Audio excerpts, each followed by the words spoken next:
Shalom, hermanos. Bueno, el día de hoy vamos a estar tocando un tema que considero casi axiomático dentro de lo que es el núcleo sustancial de nuestra fe. Vamos a estarnos acercando al capítulo 2 de Proverbio. Nuevamente vamos a estar haciendo estudio de lo que el Coelec Salomón en su inmensa sabiduría, sabemos que es una sabiduría que le otorgó el Espíritu Santo, una sabiduría que le otorga el Dios Todopoderoso. Vamos a estar viendo acá algunos conceptos, viendo algunos detalles importantísimos que son fundamentales para nuestra fe, son fundamentales para el desarrollo personal. De hecho, la enseñanza de hoy, ustedes saben que yo no soy del tipo de predicador que tiende a poner nombres a los mensajes, ¿no? Porque manejo más un carácter expositivo de mis enseñanzas y no temático.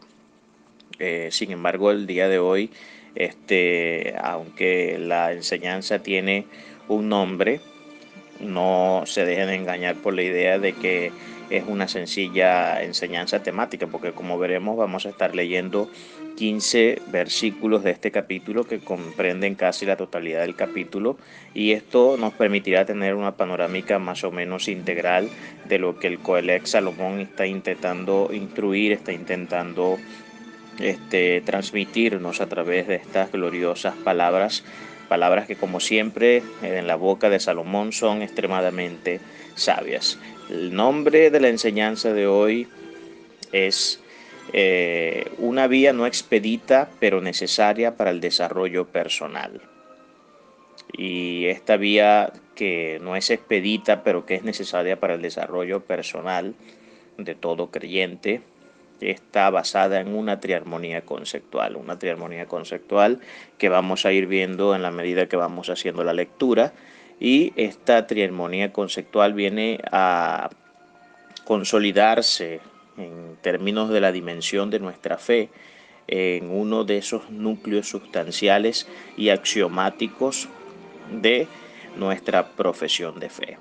Entonces sería importante que nos acercáramos y tuviéramos una aproximación a este texto para que pudiéramos ver un poco lo que queremos decir, o lo que quiso decir más bien el Coelec Salomón acerca de esta enseñanza. Permítame una introducción antes de entrar ya a la lectura del capítulo, que como les dije y lo vamos a leer casi en su totalidad. Permíteme una introducción para darle un poco de sentido y contexto al título de la enseñanza. Una vía no expedita, pero necesaria para el desarrollo personal. Seguramente para algunos de ustedes el problema está en el término expedito. Para hacer un poco de contexto y podamos tener entendimiento de lo que quiero plantear desde el mismo inicio con el nombre de la enseñanza. Una vía expedita es aquella vía que no tiene ningún tipo de, que es un trazado que no tiene ningún tipo de obstáculo en el momento que se transita. Es decir, yo me planteo llegar a cierto lugar y mi tránsito sobre la vía para llegar al determinado lugar que me he puesto como fin, yo no me encuentro ningún tipo de obstáculo, no me encuentro ningún tipo de contratiempos, por ende puedo llegar sin ningún problema a mi fin, ¿no? Pero cuando digo que la vía no expedita, es todo lo contrario. Me refiero a que lejos de ser una vía donde no me vaya a encontrar obstáculos, donde no me vaya a encontrar retos que tengan que de alguna manera poner poner a prueba las facultades que tenemos en el Señor, las facultades que se tienen en el Eterno, las facultades que podamos tener no solamente en el Señor, sino las facultades que podamos tener a nivel de lo que integralmente nosotros somos como seres humanos, ¿no? Entonces, una vía que no es expedita quiere decir que es una vía que vamos a tener que encontrar una serie de obstáculos, vamos a tener que enfrentar, si es posible, algunos contratiempos, vamos a tener que enfrentar algunos retos que van a ser, que vienen a poner a prueba, por supuesto, el material del cual estamos hechos, y eso es importante dentro de nuestra fe. Ya sabemos que Yeshua mismo nos vacunó contra eso. Él dijo que en el mundo tendríamos aflicción, pero que confiáramos en Él. De manera que cualquiera sea el emprendimiento que nosotros tengamos por intención iniciar dentro de lo que es nuestro peregrinaje de fe para poder desarrollarnos espiritualmente, y no solamente espiritualmente sino integralmente, siempre vamos a tener que enfrentar una serie de situaciones que van a ser complejas. Entonces, por eso es una vía no expedita, o sea, no está vacía de obstáculos, sino que por el contrario presenta una serie de obstáculos que ya lo vamos a ver en la medida que estamos haciendo la lectura. Presenta una serie de obstáculos que pueden venir a traer desánimo, una serie de obstáculos que pueden incluso traer decepción, una serie de obstáculos que en algún momento determinado pueden paralizar incluso el tránsito del creyente para poder alcanzar su horizonte proféticamente hablando, pero que eso por supuesto sabemos que ocurrirá si y solo si la persona no está arraigada y no está entendida en lo que la palabra de Dios expresa que debemos ostentar como virtudes y como características de nuestro ser, de nuestra interioridad, de nuestro mapa interno de la autoconciencia, que es necesario para poder llegar a este camino o para poder alcanzar el fin, contar con una serie de elementos y de características que tienen o vienen a ser propios de nuestro carácter para poder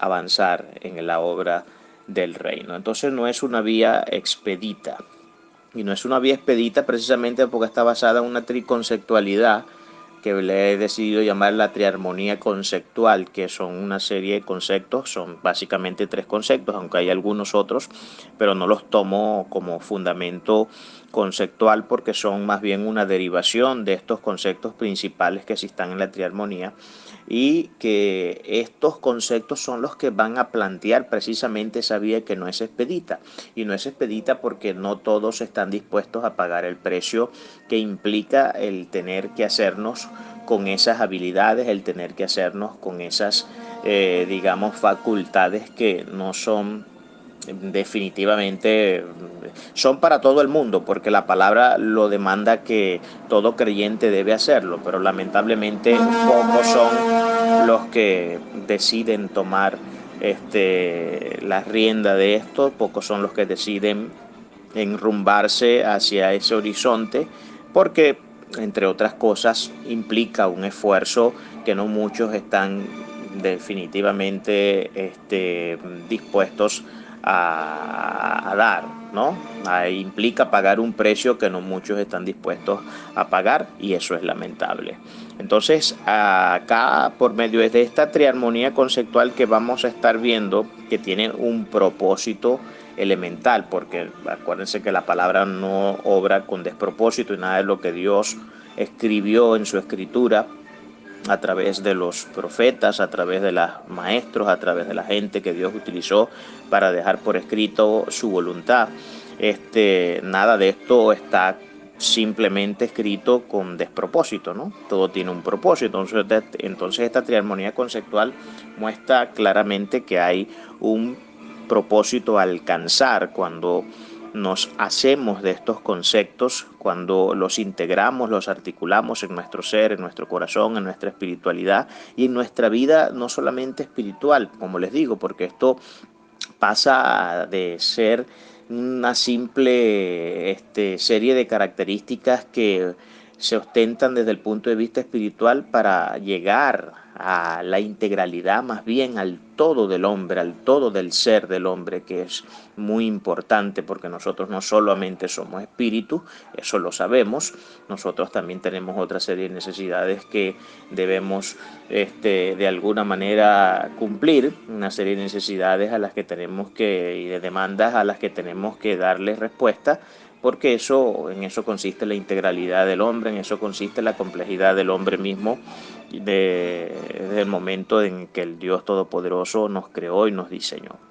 Bueno, sin más preámbulos y ya habiendo dado esta introducción, vamos rápidamente a hacer lectura de los 15 versículos del capítulo 2 de Proverbios.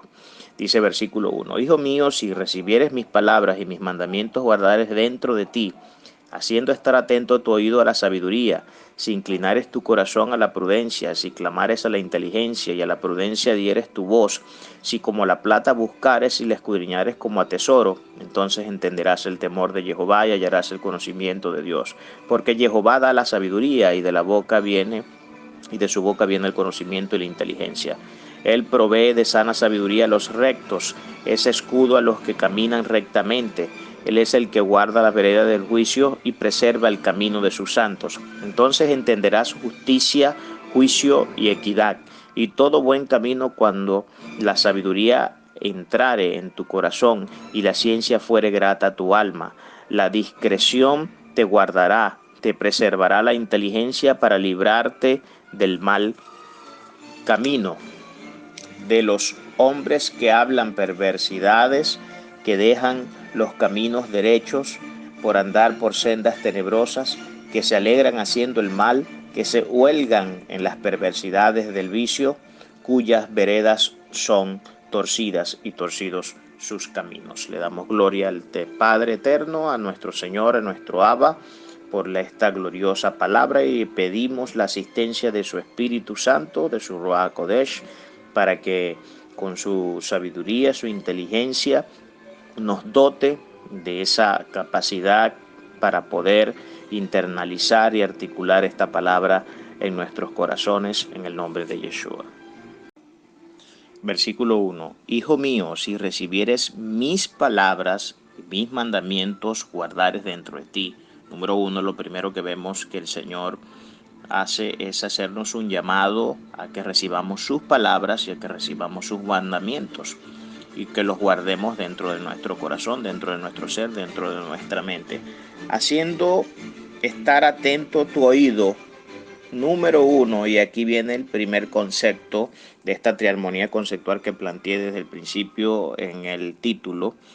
Si inclinares, dice, haciendo estar dentro de tu oído, número 1, a la sabiduría, el primer concepto que tenemos dentro de la lectura. Por supuesto, como les dije al principio, hay muchos otros conceptos, pero quiero basarlos y enfocarlos precisamente en aquellos que se ven dentro de la lectura, que son los fundamentales y que son el eje transversal de la enseñanza.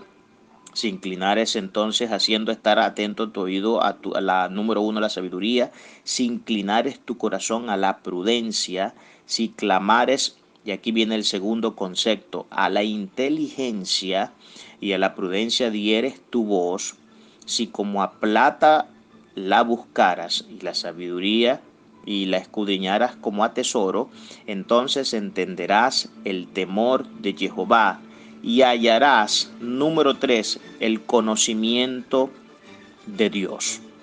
Bien, aquí tenemos los tres conceptos sobre los cuales quiero basar esta enseñanza, la triarmonía conceptual, que como vimos en el versículo 5, tienen un propósito muy claramente definido dentro de este discurso, dentro de esta retórica de Salomón. Fíjense que tenemos por un lado la sabiduría, por el otro lado tenemos la inteligencia y por otro tenemos conocimientos.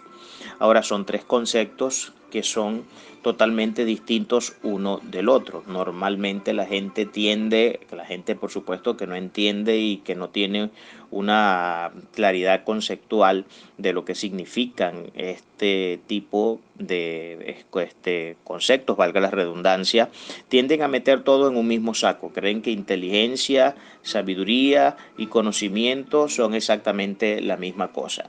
Y es una de las cosas es uno de los errores que muy comúnmente se utiliza. A veces tildamos de ser inteligente a una persona que tiene, por ejemplo, buena memoria, una persona que puede registrar en su cerebro N cantidad de cosas, nombres, situaciones, episodios históricos, situaciones acontecidas en su vida, el recuerdo de rostros, etcétera, etcétera, y pensamos que eso es un acto de la inteligencia del hombre, y eso no tiene absolutamente nada que ver con la inteligencia del hombre. Eso, la memoria tiene que ver simplemente con el hecho de integrar. Acuérdense que nuestra mente, nuestro cerebro es como especie de un repositorio de información donde hay unas capas, hay unos departamentos, hay una serie de sectores dentro de este cerebro que se encargan y fungen como registros de almacenamiento de datos, un almacenamiento de datos que cuando estos datos se aunan de una manera lógica, racional y secuencial, forman lo que nosotros denominamos información. Entonces, el acto de nosotros memorizar algo no es un acto que en sí merezca mayor mérito. Y hay mucha gente que le da mucho mérito al tema de la memoria, y por supuesto que es una facultad que no todos poseemos. De hecho, yo soy una de las personas que no tiene muy buena memoria. De hecho, considero que soy una persona que tiene una memoria pero bastante vaga, y eso es algo que en ocasiones me ha costado mucho para poderme emprender en ciertas cosas. Pero bueno, cada quien en lo suyo, ¿no? Pero quiero hacer esa corrección porque es lamentable que hayan personas que todavía sigan confundiendo conceptos que son tan fundamentales y tan elementales, no solamente dentro de la palabra de Dios, porque como le dije, esto no es algo que solamente tiene una importancia y una trascendencia dentro del mundo espiritual, sino dentro de la integridad del ser del hombre. Estos son elementos, estos son conceptos que todo ser humano debería desarrollar y debería ocuparse en ejercitar para poder tener un desarrollo personal, para poder tener un desarrollo que los lleve a la consecución de los objetivos que se planteen de alguna forma. Y es importante que tengamos presente esto. Entonces, número uno, el conocimiento no es otra cosa más que ese cúmulo de información que yo registro en un momento determinado en alguno de estos departamentos que están encargados del registro de la memoria. Simple y llanamente eso. No hay ninguna virtud. Por eso es que, y esto es algo que siempre se ha dicho mucho, no hay ninguna virtud en el hecho de que yo me aprenda la Biblia desde Génesis hasta Apocalipsis de memoria, con señales, puntos, comas, dos puntos, etcétera, etcétera, y todo lo que pueda haber dentro de la gramática. No hay ningún mérito en eso si yo no tengo más que un simple conocimiento, un entendimiento de lo que los textos sagrados están tratando de transmitir en cada una de sus líneas sagradas. Esto es lo que realmente cobra valor y cobra vida para el creyente, para su peregrinaje de fe. Entonces el conocimiento pudiéramos verlo entonces en estas simples y llanas palabras. El conocimiento no es otra cosa más que tener una determinada información sobre un determinado ente, sobre un determinado objeto, sobre una determinada situación, sobre un determinado momento histórico, sobre una determinada especialidad catedrática, qué sé yo, el que es médico en la medicina, el que es ingeniero en la ingeniería, el que es filósofo en la filosofía, y etcétera, etcétera. Entonces el conocimiento es simplemente eso, ¿ok? No hay nada más que decir acerca del conocimiento. Ahora, estamos en este punto definiendo cuál es esa triarmonía conceptual. Estamos definiendo la importancia de estos conceptos que vienen a ser, como les dije al principio en la introducción, casi axiomáticos para la vida del creyente, y que marcan una vía que no es expedita, pero que es necesaria en el desarrollo personal del individuo. Y digo del individuo, no uso la palabra creyente porque es algo que trasciende simplemente la creencia religiosa que podamos tener de nuestra palabra, de la palabra del Señor. Es algo que trasciende simplemente el cúmulo de conceptos de fe que podemos obtener dentro de la Escritura. Es algo que va mucho más allá y que alimenta en plenitud lo que es el ser del hombre, lo que es ese mapa interno de la autoconciencia que se habla en antropología y que necesita ser alimentado. Entonces, número uno, tenemos el conocimiento. El conocimiento, y empiezo por el conocimiento porque es lo más básico. Es lo más básico dentro de estos tres conceptos que estamos tratando de definir. Ahora, quisiéramos ahora entrar en el tema de lo que significa entonces la inteligencia. La inteligencia, y fíjense que no los estoy definiendo en el orden que pudiéramos decir cronológicamente se muestra dentro de la lectura, porque lo estoy definiendo en términos de lo que es menos complejo a lo que es más complejo. Entonces, aquí pudiéramos entrar ahora en el tema de la inteligencia y pudiéramos definir inteligencia como bien la palabra lo dice en el mismo libro de Proverbios. Si nos vamos acá a Proverbios y nos adelantamos un poco y nos vamos al capítulo 9 y nos ubicamos en el versículo 10 de este capítulo, miren lo que dice la palabra del Señor. El temor a Jehová es el principio de la sabiduría, el conocimiento del Altísimo es la inteligencia. Está viendo cómo define Proverbio lo que significa inteligencia. El conocimiento del Altísimo es inteligencia. Ahora, eso es algo muy abstracto. Eso es algo muy abstracto porque, y de hecho, pudiéramos hasta casi decir que es una afirmación un poco y un tanto problemática. Ya sabemos que una afirmación problemática es aquella afirmación que amerita de una serie de interrogantes para poder llegar a una conclusión clara y a un entendimiento claro de lo que se está tratando de plantear. Cuando hablamos del conocimiento de Dios, la pregunta de método que tenemos que hacernos, si es que eso define la inteligencia, que es exactamente lo que dice la palabra del Señor, la pregunta que tenemos que hacernos de método es la siguiente. O sea, el conocimiento de Dios, ¿en qué sentido o en qué plano? El conocimiento de Dios en el sentido de conocer a Dios o el conocimiento de Dios en el sentido de tener el conocimiento de Dios. Fíjense que es una pregunta que plantea una segunda pregunta. Entonces allí es donde tenemos que nosotros comenzar a razonar y ahí es donde tenemos que nosotros comenzar a usar el cerebro que Dios nos dio y por supuesto a través de la luz que nos brinda la misma palabra, porque ella es lámpara a nuestros pies y lumbrera a nuestros caminos, podemos llegar a una conclusión clara de esto. Y el enfoque, cuando sigamos leyendo acá en la lectura que estamos haciendo, vamos a ver que tiene que ver con ambas partes, porque fíjense que en el versículo 5 dice, entonces entenderás el temor de Jehová y hallarás el conocimiento de Dios. Hallar el conocimiento de Dios es tener el conocimiento de Dios, simple y llanamente.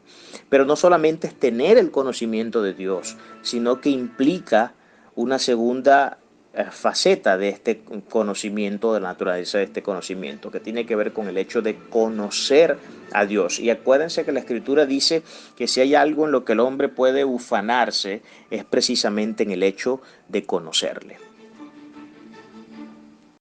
Es claro esto y lo vimos en una de las enseñanzas anteriores, no recuerdo hace cuánto tiempo di eso, que dije que lo dice la misma palabra del Señor, no recuerdo tampoco ahorita exactamente cuál es la cita, ya saben, como les dije al principio, no tengo muy buena memoria para estas cosas, pero sí sé que la palabra dice que si hay algo en lo que podemos ufanarnos, si hay algo de lo que podemos sentirnos orgullosos, es en conocer a Dios y tener el conocimiento de Dios. O sea, no hay otra cosa en lo que el hombre pueda ufanarse que no sean estos dos aspectos. Usted tenga los títulos que quiera tener, usted sea el mejor de los científicos que quiera ser y esté en el cuadro de honor de entre los científicos de la NASA.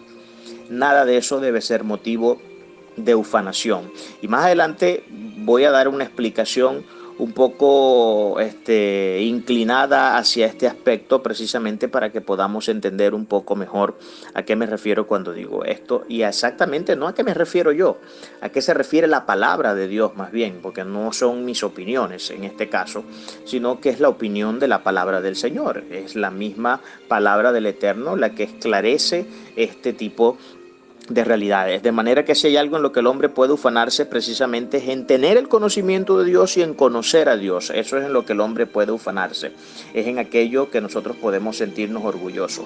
Por lo demás, que tengamos títulos, que tengamos academia, que tengamos posgrados, que tengamos cualquier cantidad de estudios y de facultades que podamos haber alcanzado a través de los estudios que hayamos realizado, eso está muy bien.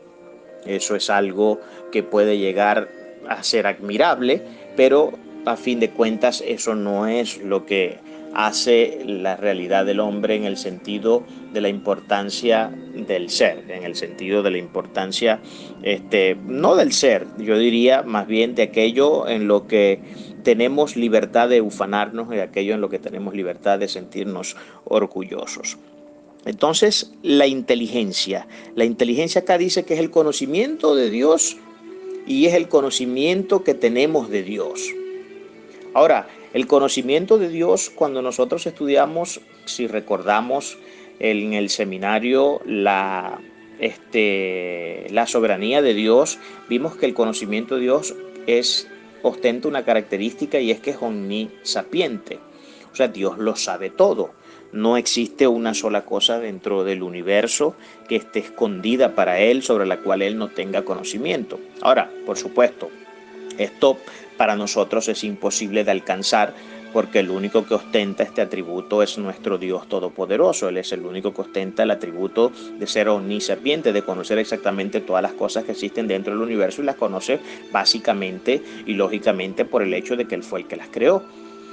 Y Él no solamente creó todo lo que nosotros vemos dentro de la naturaleza, sino que incluso de manera indirecta creó muchas otras cosas que nos atribuimos a nosotros, la humanidad, no sabiendo entender la palabra, y que por eso nos ufanamos, por eso nos sentimos orgullosos de algunos alcances que tenemos en algún área determinada, no entendiendo que todo eso viene por razón de que Dios es el que nos ha dado el conocimiento y nos ha dotado de la capacidad y de la facultad de poder hacer las cosas que hacemos. Y ahorita, siguiendo en la lectura, vamos a ver por qué. Entonces, ¿qué es la inteligencia? La inteligencia es tener el conocimiento de Dios, pero esto, como le dije, es un poco abstracto, ¿no?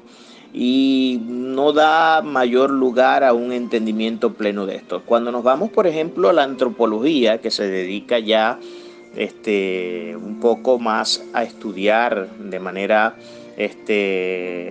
filosófica, porque es filosofía, lo que es ese mapa interno del hombre, lo que es el fenómeno que se conoce como la autoconciencia del hombre. La inteligencia es definida en estos términos. La inteligencia es esa capacidad que tenemos de abstracción. La inteligencia tiene que ver con el hecho de ya no solamente tener en los registros de la memoria de nuestra mente una serie de datos o un cúmulo de datos que una vez que han sido ordenados y lógicamente han sido secuencialmente ordenados a través de una gramática forman una información. No es solamente eso, sino que además de eso, la inteligencia tiene que ver con el hecho de tomar esa información, estirar esa información, mirarla desde sus diferentes enfoques, tener entendimiento y comprensión de lo que esa información valida, de lo que esa información precisa, de lo que esa información es, de cuál es la naturaleza de esa información, de si hay una taxonomía dentro del conocimiento de las cosas que tengo, de si hay una clasificación del conocimiento, y esto tiene que ver con la materia más nociológica o específicamente más epistemológica, que tiene que ver con el estudio del conocimiento, que tiene que ver con el estudio de cómo podemos llegar a él, de cuáles son, digamos, las restricciones que tiene el conocimiento, de cuál es la naturaleza y cuáles son las características del conocimiento.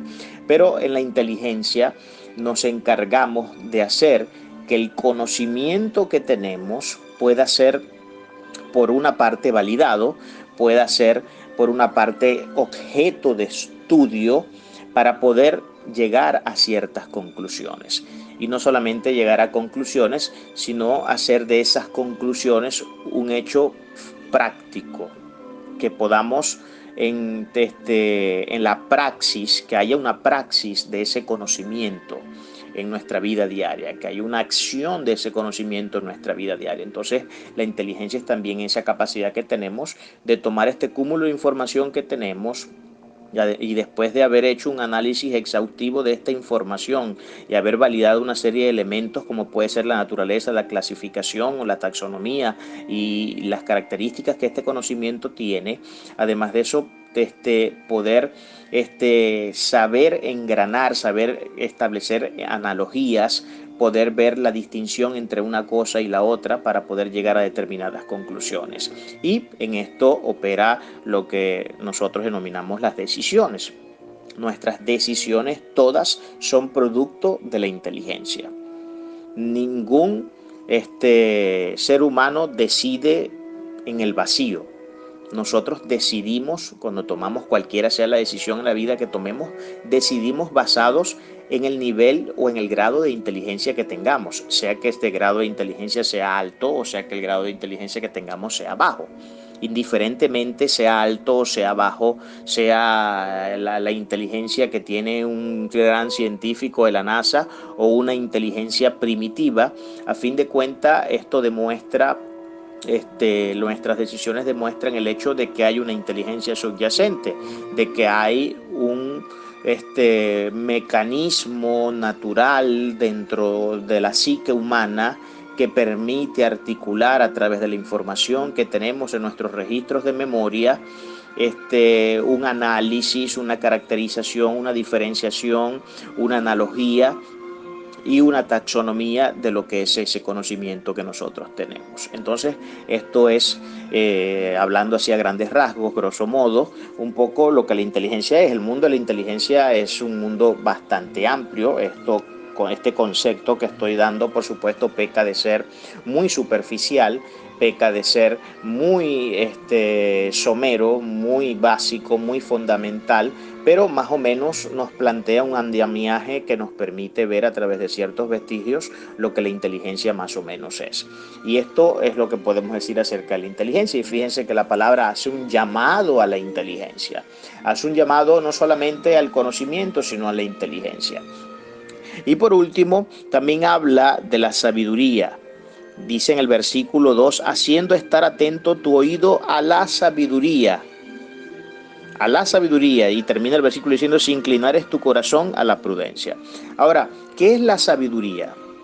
Esto es otro de los conceptos sumamente importantes dentro de la lectura y que merecen mucha atención, porque es precisamente a través de este concepto que nosotros vamos a poder llegar a la mayor efectividad posible en las decisiones que tomamos, en las cosas que hacemos en la vida, porque la inteligencia no es suficiente.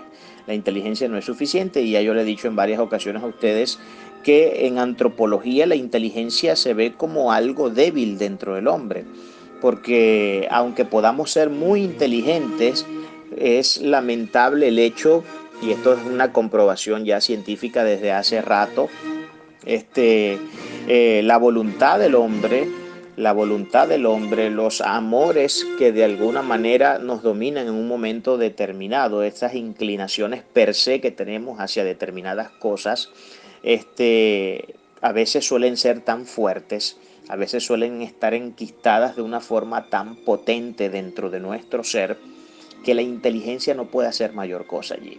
Es decir, el que fuma entiende por la inteligencia que fumar es malo, e incluso en la misma cajeta de los cigarrillos dice que eso promueve el cáncer de pulmones y que promueve otra serie de disfunciones orgánicas que pueden terminar con la vida del ser humano. Sin embargo, aunque la inteligencia es capaz de tomar esa información, analizarla y entenderla, la voluntad es quien decide cuál es la consecución o cuál va a ser el fin de mi determinación.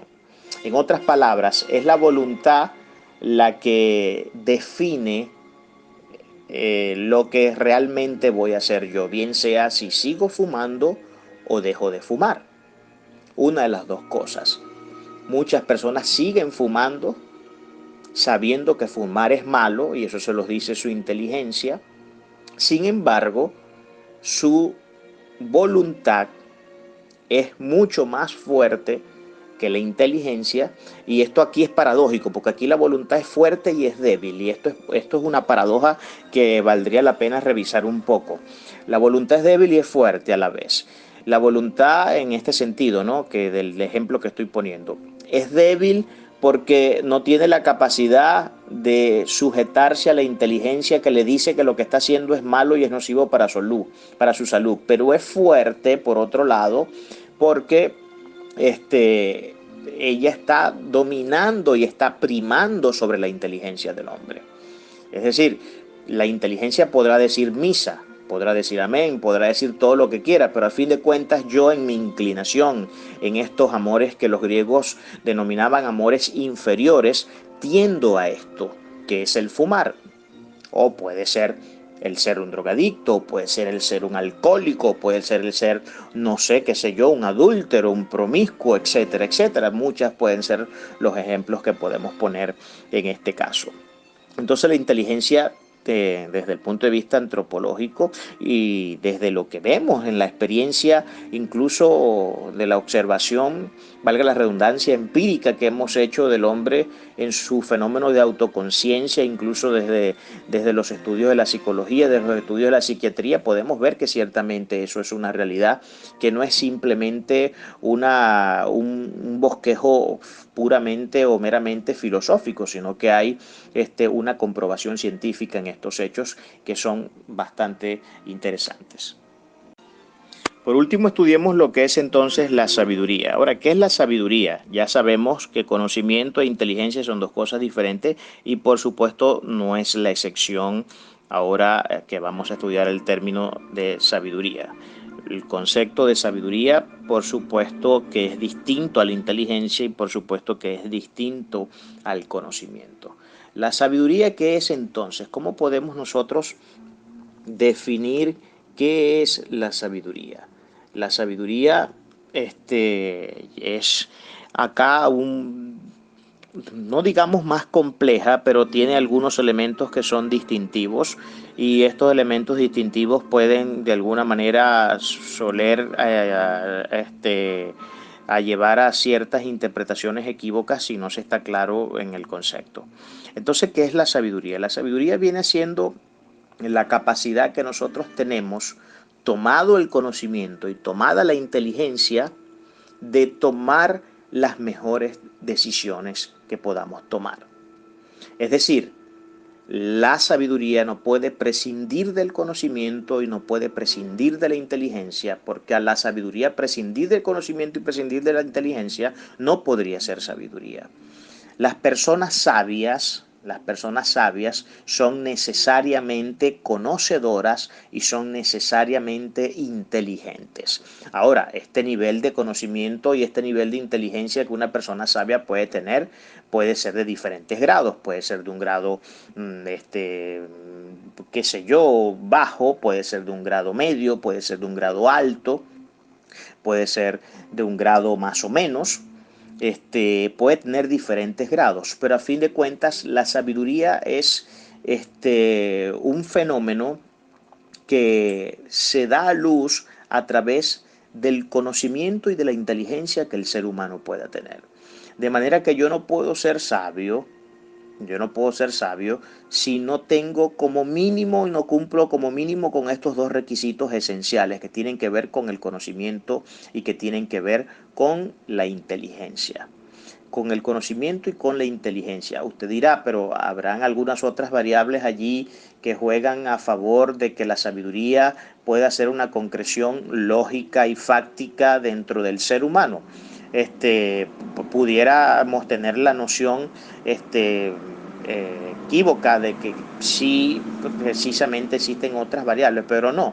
Estas variables, estas otras cosas o estos otros fenómenos que podemos ver posiblemente como variables diferenciables unas de las otras, no son realmente variables que de alguna manera vienen a forjar lo que la inteligencia, o perdón, lo que la sabiduría es, sino que son consecuencias lógicas, o sea, derivados de tener conocimiento y de tener inteligencia. Por ejemplo, muchos dicen, para ponerle un ejemplo y me entiendan lo que les estoy diciendo, muchos dicen que la sabiduría se alcanza con los años.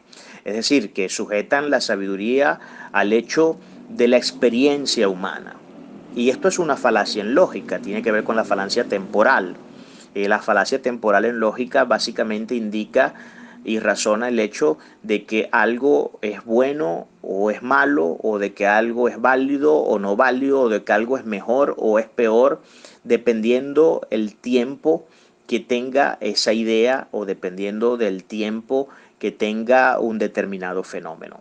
Por ponerles un ejemplo, nosotros solemos decir mucho es que las cosas de antes eran mejor que las de ahora. Las de ahora parece ser que no cumplen los parámetros, no cumplen el rigor de los estándares de calidad que cumplían las cosas que se hacían antes. Eso puede ser sí, eso puede ser no, eso es relativo.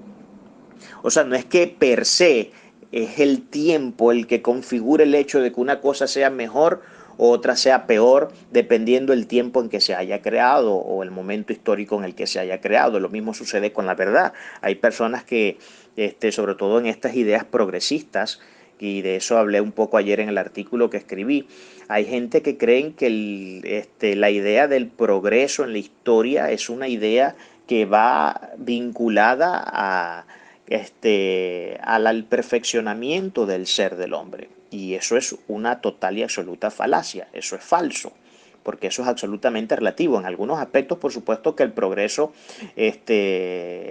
humano puede llegar a ser, para facilitar la vida del hombre, puede llegar a ser un elemento que ciertamente concluye en el crecimiento del hombre en algunas áreas, como por ejemplo la tecnología, la técnica, y como por ejemplo la ciencia. Qué bueno que la ciencia ha seguido avanzando y esperamos que siga avanzando para que haya un momento en la historia donde ya se haya alcanzado descubrir, por ejemplo, una vacuna para el SIDA o un antiviral que sea lo suficientemente potente para destruir el SIDA y para destruir también cantidades de cánceres que también se dan hoy en el cuerpo humano.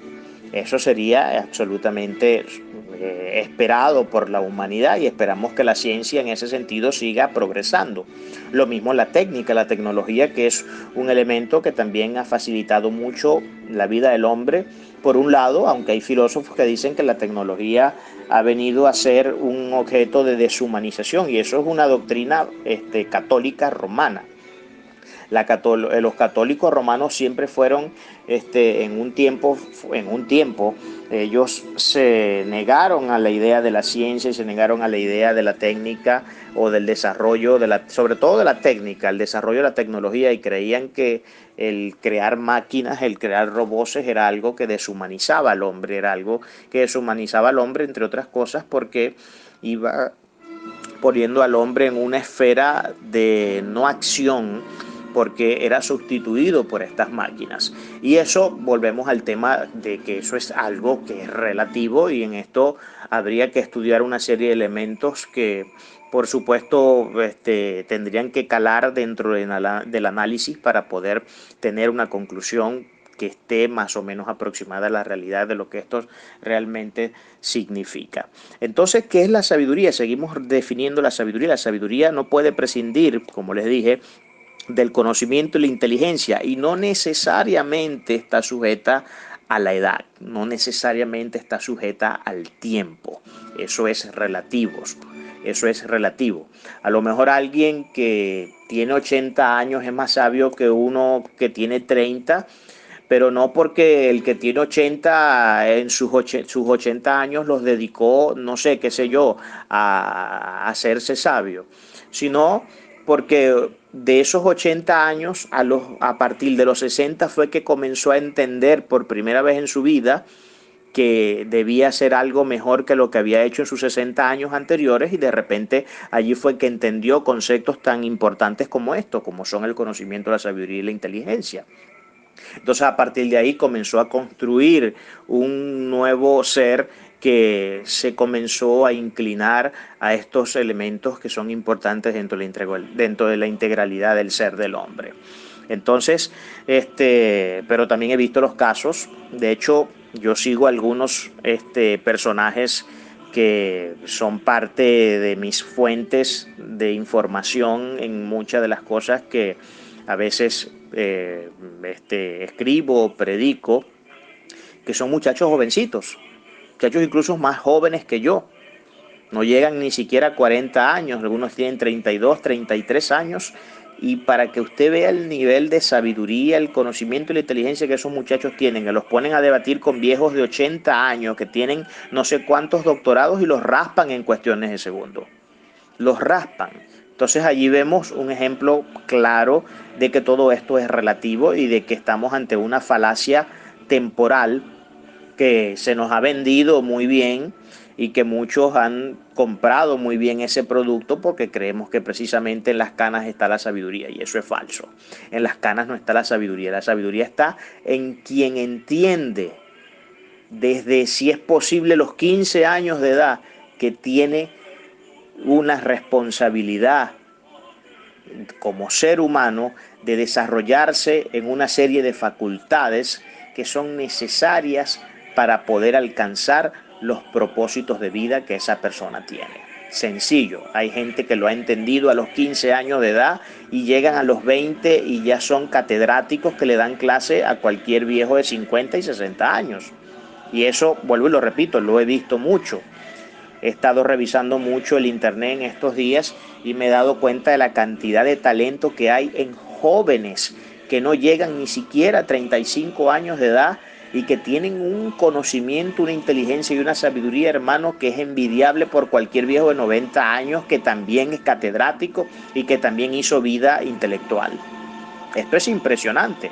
Pero como les digo, todo esto es cuestión de una cosa, de que entendamos que estamos transitando una vía, y aquí es donde viene el contexto del título de la enseñanza, de que estamos transitando una vía que no es expedita. Que no es expedita, ¿por qué? Porque presenta obstáculos.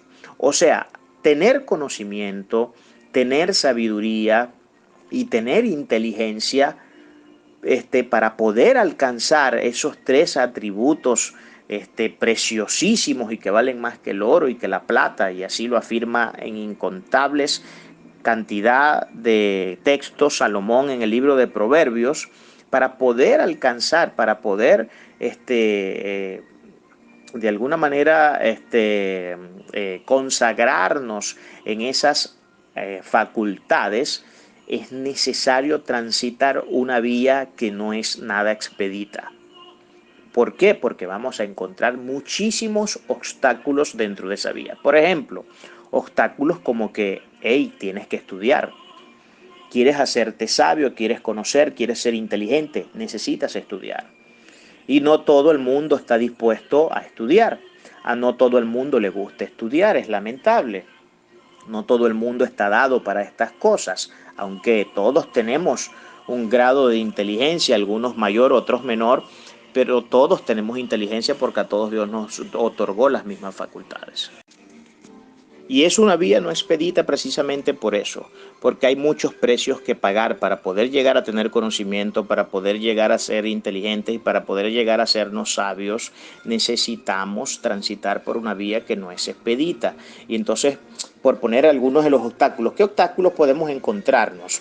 Bueno, podemos tener como obstáculo de repente el estatus social que tengamos. Hay personas que no pudieron estudiar porque su estatus económico, por ejemplo, era tan paupérrimo, tan miserable, que para los padres de un muchacho fue imposible pagarles de repente los estudios, por básicos que pudieran ser estos.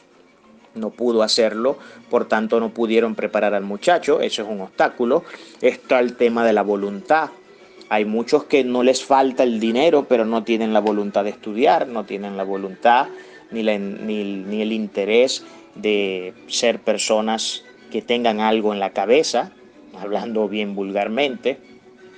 Otro obstáculo podría ser la gente malintencionada que muchas veces nos rodea, que nos dice que para qué vas a hacer determinada cosa, que eso no tiene sentido. Y hoy lo podemos ver mucho en el caso de nuestro país, ¿no?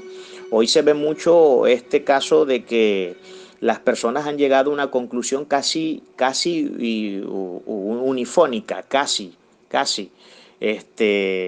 Hay muchos hay muchas personas que han llegado a la conclusión, incluso estudiantes, que han dejado botada su carrera allá a punto de terminar, porque dicen, ¿para qué estudiar en este país si luego al graduarme de ingeniero, supongamos que PDVSA me absorbe y me va a pagar un sueldo que alcanza para pagar en 4 cuotas 1 kilo de queso al mes?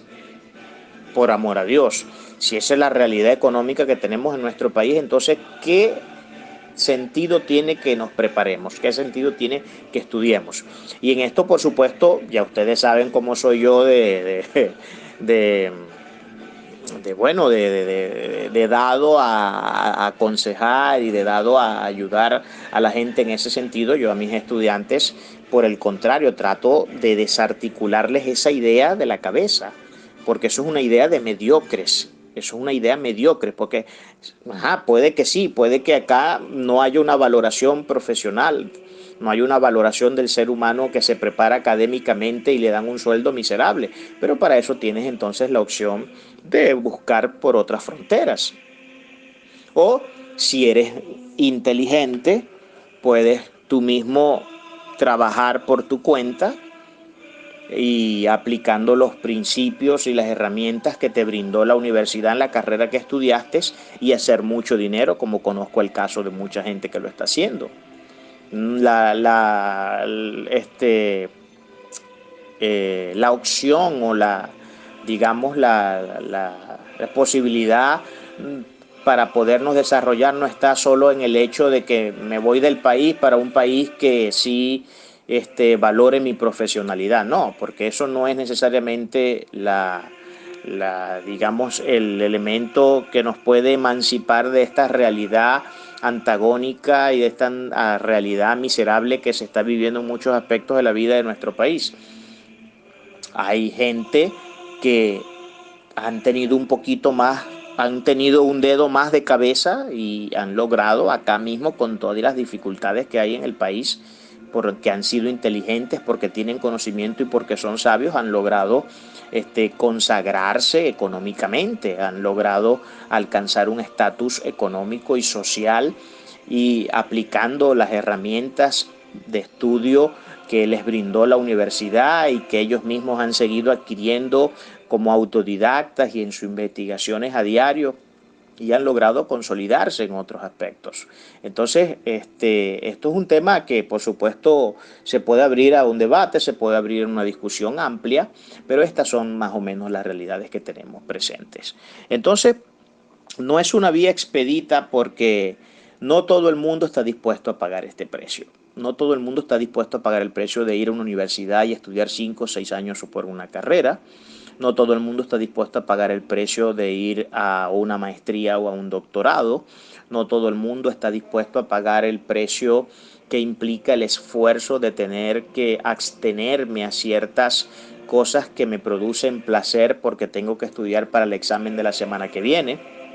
No todo el mundo está dispuesto a pagar esos precios, y por eso es que no es una vía expedita, por eso es que hay muchos obstáculos en el camino, gente malintencionada, gente negativa, gente que dice que no puedes, o gente que te dice que para qué lo vas a hacer si acá no vale la pena estudiar, porque lo que les acabo de comentar, no valoran al profesional, te van a dar un sueldo de 2, en el mejor de los casos de $5 mensuales, y vale más ponerse a trabajar vendiendo jugos en el centro, que hago muchísimo más dinero que como ingeniero, que como médico o que como científico.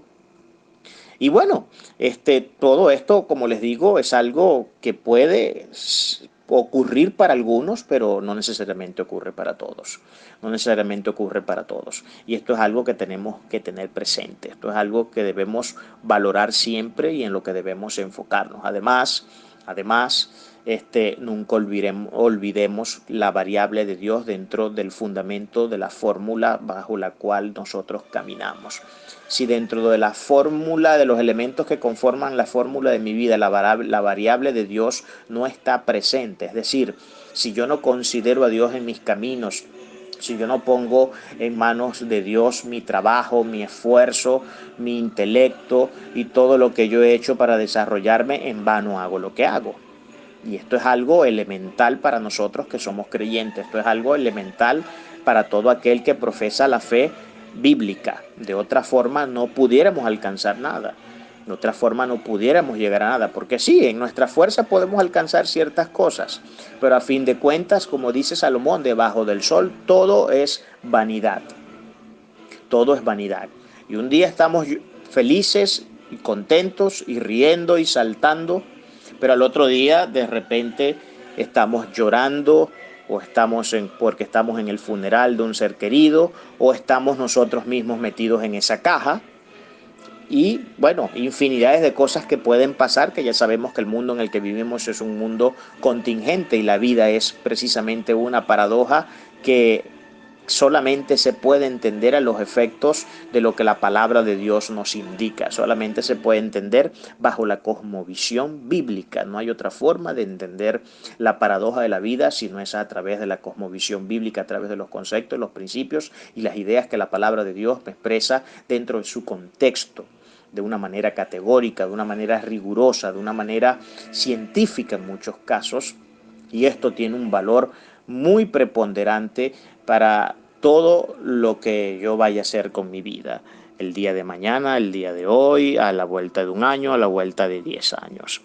Entonces, esta triarmonía conceptual, como vemos, no es algo que sale por soplar simplemente y hacer una botella.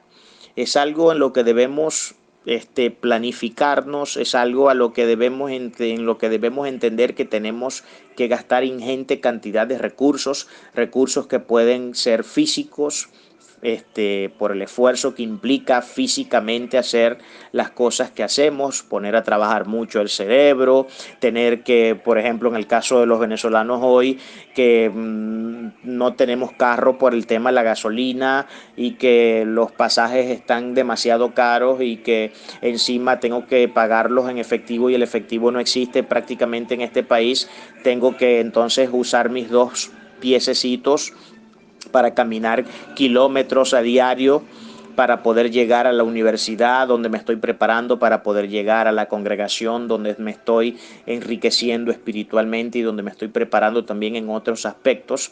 Esas son cosas que no todo el mundo está dispuesta a hacer. Esas son cosas que solamente las hace la gente que ha entendido hacia dónde va y qué es lo que quiere en la vida. Esas son cosas que solamente las hace la persona inteligente. Esas son cosas que solamente las hace, en el caso de nosotros los creyentes, aquel que ha entendido a Dios y que ha entendido cuál es el propósito de Dios con su vida. Esto no lo hace cualquiera. Si no me lo quiere creer, vuelvo y le cito algo que no me canso de citar cada vez que predico, porque esto es algo que me horroriza y me para los pelos cada vez que lo digo. Tenemos un 99% de ignorancia dentro de lo que llamamos la comunidad de fe bíblica. Tenemos un 99% de ignorantes. Solo el 5% lee la Biblia y un 1% la estudia como debe estudiarla. Eso es lamentable, eso es una estadística que es para ponerse las manos en la cabeza y que es para llorar, hermano. No hay otra forma de definirlo. Y bajo esa realidad es poco lo que podemos ver, es poco lo que podemos obtener. Por eso es que vemos tanta gente dando testimonios que no deberían dar. Por eso vemos a tanta gente hablando estupideces que no deberían hablar. Por eso vemos a tantos ministros hablando tantos disparates desde el púlpito que no deberían hablar. Porque todo eso lo condena la palabra del Señor. El Señor condena a los neófitos en el púlpito, pero no solamente los neófitos en el púlpito. Los neófitos, sean del púlpito o no del púlpito, porque el estudiar la Biblia no solamente es para los pastores, para los maestros. El estudiar la Biblia es una responsabilidad que tenemos toda la comunidad de fe en común. O sea, la hermenéutica no es algo que solamente debe saberlo el pastor porque es pastor y es el que se debe dedicar a enseñar a sus ovejas. No, la hermenéutica es algo que debemos conocer todos los creyentes, porque en la medida que nosotros nos independicemos de que tengamos que estar todo el tiempo preguntándole a un hombre sobre determinados temas porque no los entiendo, porque no tengo las herramientas suficientes ni los elementos de juicio suficientes para poder entender lo que leo cuando estudio la palabra de Dios, que tenga que estar todo el tiempo preguntándole, y no está mal que se haga, porque para eso Dios instituyó ministerios que están precisamente diseñados para eso, para ayudar a la gente, porque Dios entendía que no todo el mundo iba a ser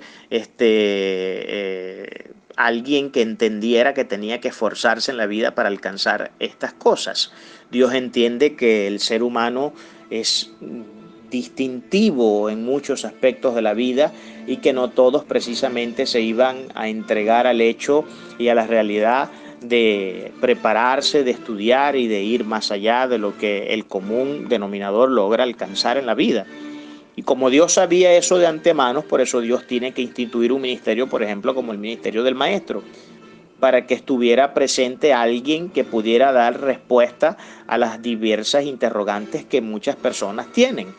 Y hay muchas personas que tienen muchas interrogantes precisamente por el hecho del desnivel que existe en, en el pueblo de Dios acerca del estudio de la palabra y acerca del estudio no solamente de la palabra, porque yo siempre les he dicho a ustedes que nosotros no solamente debemos estudiar Biblia, debemos estudiar algo más que Biblia. Debemos estudiar el mundo en el que vivimos en todo su contexto, en toda su extensión, para poder entender por qué las cosas suceden como suceden, para poder saber, una vez que detecto y diagnostico el problema que existe en el mundo, poder brindar las posibles resoluciones que den respuesta a todas, no solamente las interrogantes que tenemos, sino a los problemas que vivimos como sociedad, que vivimos como cultura, que vivimos como seres humanos y como individuos, como colectivos. Y todo esto es necesario hacerlo. Bien, a partir de ahora voy a tratar de ir un poco más rápido de lo que he venido, aunque he venido haciéndolo rápido, pero bueno, ya saben cómo soy yo, ya saben que yo soy una de las personas que entiendo que la fe cristiana no es una fe minimalista, y como no es minimalista, yo no puedo ser minimalista cuando predico, porque si soy minimalista cuando predico, entonces estoy en contra de lo que la palabra enseña. Entonces, esto es algo que yo no me puedo permitir en ningún caso. Entonces, bueno, avanzando entonces en la lectura, tenemos que esta vía que no es expedita porque nos presenta todos estos obstáculos, y usted puede ponerle otros nombres a los obstáculos y son infinidades de obstáculos los que podemos mencionar. No me voy a seguir yendo por ese tema porque no terminaríamos nunca, pero ya más o menos usted puede hacerse una idea. Cada uno de ustedes habrá podido tener una experiencia personal que él más o menos le indique cuáles han sido esos posibles obstáculos que también le han impedido de alguna forma alcanzar cierto desarrollo en la vida integral de su ser. Pero avanzando acá en la lectura, fíjense que todo esto, esta triarmonía conceptual del conocimiento, la sabiduría y la inteligencia, tiene el propósito de que, dice en el versículo 5, entonces entenderás el temor a Jehová y hallarás el conocimiento de Dios. Ese es el propósito de conocer esta triarmonía conceptual. Por eso es que es axiomático esto. Por eso que esto debe constituir o constituye más bien el núcleo sustancial y central de nuestra fe. Esto es, para nosotros no es una opción entre las que podemos elegir. Es imperativo que nos dediquemos y transitemos por este camino que, aunque no es expedito, que aunque tiene muchos obstáculos que atravesar, es necesario que lo hagamos si queremos crecer, si queremos hallar. Pero vamos a ver rápidamente qué es lo que es el temor a Dios en Proverbios 8:13, porque dice que todo esto es para alcanzar el temor a Dios. Pero ¿qué es el temor a Dios? Dice en Proverbios 8:13, si me acompaña rápidamente la lectura, dice: el temor a Jehová es aborrecer el mal. Simple y llanamente, el temor a Jehová es aborrecer el mal. Ahora, esto de aborrecer el mal nos lleva necesariamente a plantearnos una pregunta. ¿Cuál es esta pregunta de método que tenemos que plantearnos? Bueno, lo primero que tenemos que hacer es usar un poquito la lógica, ¿no? Ya saben que estudiar la Biblia es hacerse preguntas, usar la lógica, usar la razón. Y por supuesto las técnicas y las herramientas que nos brinda las leyes de interpretación bíblica para que podamos llegar a una noción clara de lo que los textos están tratando de indicarnos en un momento determinado. Entonces, ¿qué es el temor a Jehová? El temor a Jehová es eso, aborrecer el mal. Si dice aborrecer el mal y está afirmando que el mal existe, la afirmación de que el mal existe es una contraafirmación de que existe algo que se llama el bien. Y si existe algo que se llama el bien, sería bueno definir entonces qué es ese bien. Yo lo voy a hacer aquí bastante rápido, no me voy a detener mucho en el tema, pero básicamente el bien para nosotros es hacer todo aquello que Dios nos ha mandado a hacer. Es cumplir con sus mandamientos, es cumplir con su Torá, es cumplir con lo que Él ha dicho que debemos hacer y es cumplir con lo que Él ha dicho que no debemos hacer. Eso tiene que ver con el bien. Es decir, la Torá, la ley, lo que nos explica esta moral universal y objetiva y absoluta, estos universales absolutos del Señor, son los que definen lo que es el bien. Entonces, en pocas palabras, tener temor a Jehová es aborrecer el mal. Aborrecer el mal implica la existencia del bien, implica la implicancia de la existencia del bien, implica que tengo que definir qué es el bien. El bien es qué, el bien es entonces hacer todo lo que Dios me manda. Entonces, en la conclusión final de lo que significa temor a Jehová es cumplir los mandamientos de Dios. Ese es el que teme a Jehová, el que cumple los mandamientos de Dios. No tiene nada que ver con el hecho de tener una especie de pánico horrendo donde uno cree que si medio cometo cualquier error Dios me va a aplastar y me va a exterminar, como hizo en los casos del tiempo de la Tanakh. No, no tiene nada que ver con eso. Y entiendo que hay muchos que definen eso de esa forma, lamentablemente, pero no tiene nada que ver con eso. Tiene que ver exactamente con lo que les acabo de decir. Entonces, ese es el temor a Jehová. Quiero ir a un texto para seguirle dando contexto a esto de que nuestra fe no es una fe minimalista. Y nos vamos a ubicar rápidamente en Proverbios 9:6. Voy a hacer esto lo más rápido posible. Proverbios 9:6 dice lo siguiente: dejad las simplezas y vivid y andad por el camino de la inteligencia. Qué tremendo, nuevamente el llamado. Miren, Dios condena la simpleza. Nosotros no podemos ser simples. Y esto debe ser entendido en su contexto exacto, en su contexto correcto. La simpleza, habla aquí en términos, tiene que ver con el hecho de que no seamos hombres de ciencia, de que no seamos hombres de conocimiento, hombres de sabiduría, hombres de inteligencia. Dios condena, Dios está en contra de las personas que no se preparan, Dios está en contra del hombre y de la mujer, de los hijos que predican su fe, que no tienen interés por la preparación integral de su ser, por articular esta palabra en su mente y en su corazón, moldear su ser a esta palabra y hacer lo que esta palabra enseña. Entonces Dios condena la simpleza y nos manda a andar por el camino de la inteligencia.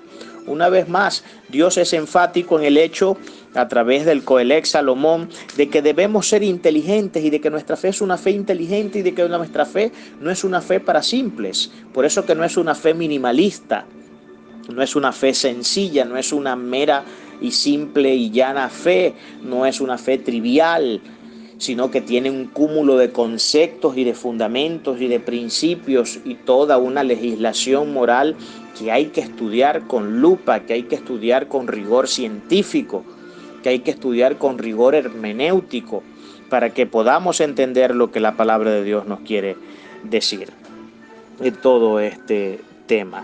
Por último, para seguir avanzando en la lectura de Proverbios 2, vamos a Proverbios 19:2.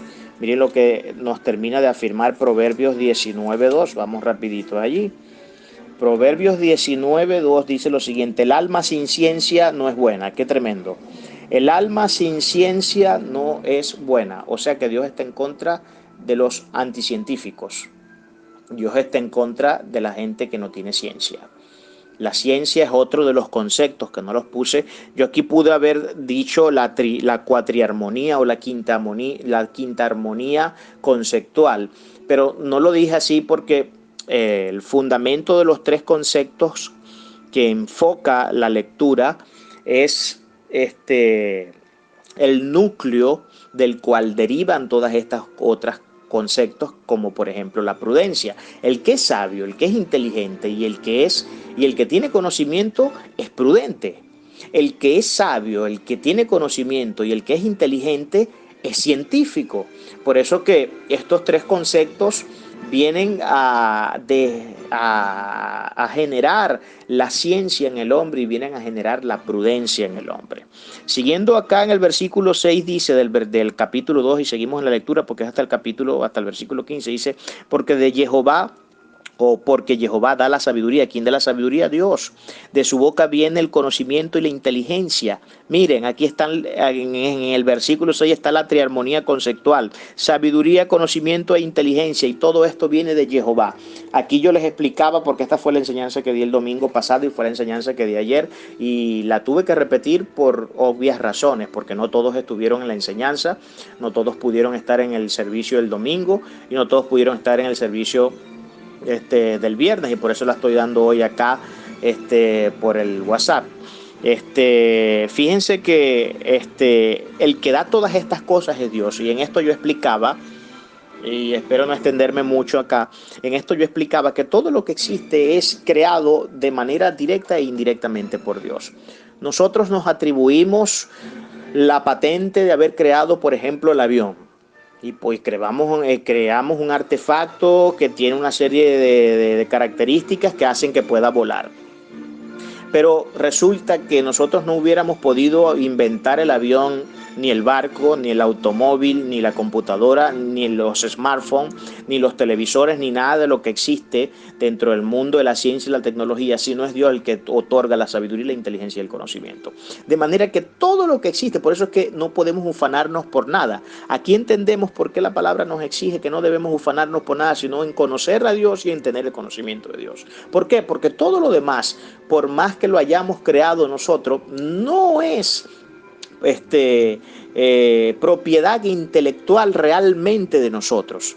Es de manera indirecta la propiedad intelectual más bien del Dios Todopoderoso, que es el que nos da el conocimiento, que es el que nos da la ciencia, que es el que nos da la sabiduría. No somos nosotros lo que de alguna manera extrajimos eso cavando en un pozo en quién sabe qué parte del mundo y de repente salió la ciencia, el conocimiento, la sabiduría y todas estas cosas que necesitamos. No, es Dios quien las pone en el hombre. Él provee de sana sabiduría a los rectos. Fíjense, sana sabiduría, si habla de sana sabiduría quiere decir que existe una sabiduría que no es sana, no me voy a detener en eso. Ese escudo a los que caminan rectamente es el que guarda las veredas del juicio y preserva el camino de sus santos. Entonces entenderás justicia, juicio y equidad. Otra de las cosas para las que sirven esta triarmonía conceptual es para que entendamos juicio, justicia y equidad. No me voy a detener a definir esos términos porque nos iríamos mucho más allá de lo que pretendo hacer de esta enseñanza. Todo buen camino cuando la sabiduría entrare en tu corazón y la ciencia fuere grata a tu alma, la discreción te guardará, te preservará la inteligencia. Fíjense, la inteligencia preserva, guarda, cuida, salvaguarda la vida del hombre para librarte del mal camino de los hombres que hablan perversidades, que dejan los caminos derechos por andar por sendas tenebrosas, que se alegran haciendo el mal, que se huelgan en las perversidades del vicio, cuyas veredas son torcidas y torcidos sus caminos. Hubo acá algunas cosas que no pude explicar por razones de tiempo, pero usted las puede investigar aparte, o si no, ya saben que yo no soy simplemente pastor, porque un pastor da una enseñanza, todo el mundo dice amén o se reserva el amén y hasta ahí quedó la historia. Yo más que pastor soy maestro y ya saben, soy instructor, no me gusta usar la palabra maestro, soy instructor, soy profesor de la palabra de Dios. Y ya saben que si quieren ahondar en alguno de los detalles que no pude ahondar por razones de tiempo, ustedes están en el total derecho y libertad de formular sus preguntas. Esta fue la enseñanza de hoy, espero que haya sido de provecho. Bendiciones para todos.